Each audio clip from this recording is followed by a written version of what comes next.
존경하는 서울시민 여러분, 더불어민주당 서울시장 후보 송영길입니다. 저는 오늘 서울시장 취임 즉시 서울의 택시 대란 문제를 해결해 늦은 밤 서울시민의 귀가 시간을 앞당길 민생회복 패스트트랙 3호 택시 뉴딜 공약을 말씀드리고자 합니다. 요즘 늦은 밤 서울 시내 택시 잡기가 하늘의 별 따기입니다. 택시 잡느라 한두 시간을 허비하는 게 말이 되냐며 만나 뵙는 서울 시민들의 불만이 큽니다. 택시 대란으로 인해 시민들께 불편을 겪고 있는 심각한 현실이 안타깝습니다. 최근 심야 시간대에 택시 대란이 초래된 결정적 원인은 바로 오세훈 후보의 무능 행정에 기인합니다.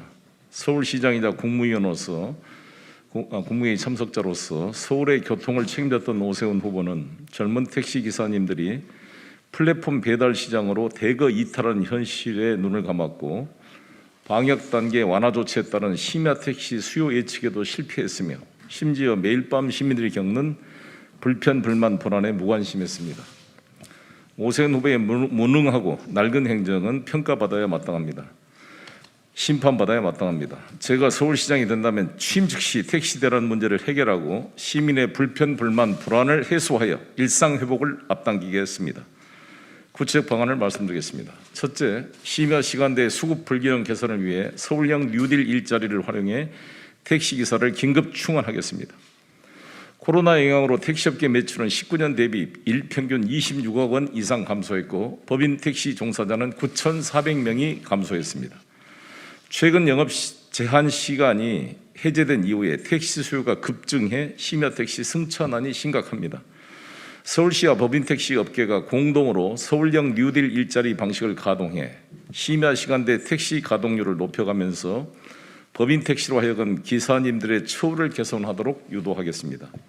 뉴딜 일자리 재정 지원으로 확보된 이익은 기사님 처우 개선과 택시업계 변화 발전을 위한 재원으로 활용할 것입니다.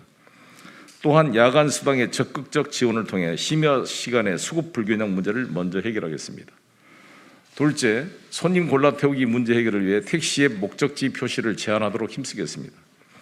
심야 시간에 택시 탑승이 어려운 또 다른 이유는 기사들께서 장거리 호출을 선호하는 것인데 이는 불가피한 현실이기도 합니다.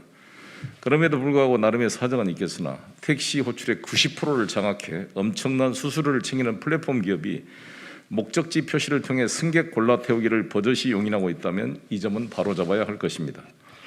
지난 2월 서울시가 앱 택시 이용 관련 현장 조사 결과를 발표했습니다. 그러나 샘플이 작아 객관적 실태가 잘 드러나지 않고 있습니다. 실태 파악이 제대로 안 되면 억지 대책이 남발됩니다. 정치는 쟁점 사안에 대한 조정과 중재, 업계 현장의 동료와 출발을 동시에 할 줄 알아야 합니다.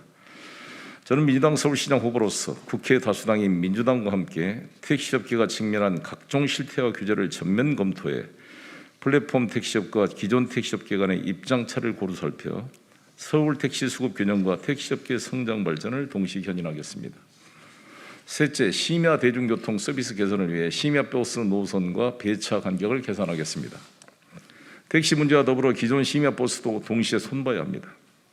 서울시는 기존 올빼미 버스 14개를 확대하고 심야 버스 연결망을 구축했습니다. 그러나 늦은 밤 집 근처 골목길을 다니는 심야 버스 노선은 드뭅니다. 또한 서울시 중심으로만 운영하다 보니 서울에서 일하면서 수도권에 거주하는 시민들을 소외시키는 결과가 초래됩니다. 이에 기존 올빼미 버스 이외에 다람쥐형 버스, 광역 급행형 버스, 지하철 노선 따라 운영하는 버스 등 다양한 심야 버스를 도입하여 심야 시간대에 보다 안전한 편리한 귀갓길을 조성하겠습니다. 넷째, 공공형 택시를 도입하겠습니다. 코로나19 이후 서울 법인 택시 가동률은 30%에 불과합니다. 삼중고로 인해 젊은 택시기사는 거의 없다고 봐야 합니다. 배달 플랫폼 등 상대적으로 처우가 좋은 업종으로 이직하고 있습니다. 장기 휴업 법인 택시를 서울시가 인수해서 필요에 따라 공적 편의가 서울 시민에게 적기에 제공하도록 공공택시 도입 검토해야 합니다. 공공택시는 완전 월급제를 시행하되 주로 장애인 콜택시와 주야간 피크 시간대 긴급 투입용으로 활용될 것입니다. 또한 머지않아 다가올 자율주행 시대를 대비하는 역할까지 병행할 수 있어 확장성이 높습니다. 운용 비용을 낮출 것이며 택시업계에 큰 혁신을 가져다 줄 것입니다. 제가 오늘 준비한 민생회복 패스트트랙 민트 제3호 택시들 공약은 여기까지입니다. 또 제가 시장에 당선되면 여러 가지 지혜를 모아 택시 대란 해결책을 보완해 가겠습니다. 택시 문제는 어제 오늘이 아닙니다. 저는 택시 운전기사로서의 경험이 있습니다. 택시 노조 운동을 해왔습니다. 현장에서 답을 찾겠습니다. 차기 서울시장이 할 일은 무엇보다도 일상회복을 빠른 속도로 앞당기는 것인데 우리 시민이 겪는 당장의 불편 해소를 위해 빠른 길을 뚫어내야 합니다. 코로나 이후 등장한 새로운 사회적 문제는 넓고 한가로운 지휘관 감각으로는 해결이 어렵습니다. 저 송영길의 도전적 감각으로 코로나19가 빌려온 새로운 사회 문제를 해결하고 서울 시민이 겪는 산불, 불편, 불만, 불안을 해소해 모두가 안심하는 서울을 만드는 데 최선을 다하겠습니다. 감사합니다.